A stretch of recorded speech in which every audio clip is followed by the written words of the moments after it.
You ask Tiger to solve. This deals with linear equations with one unknown. The final result is x equals -6. Let's solve it step by step. Simplify the expression. Expand the parentheses.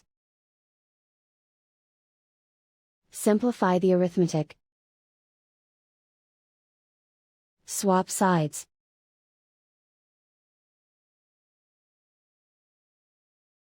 Group all constants on the right side of the equation. Subtract 40 from both sides. Simplify the arithmetic.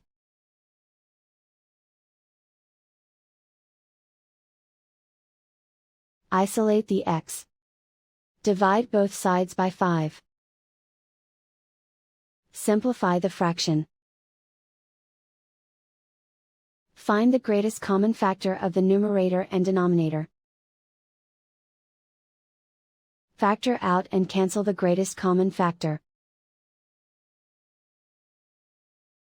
And so the final result is x equals -6.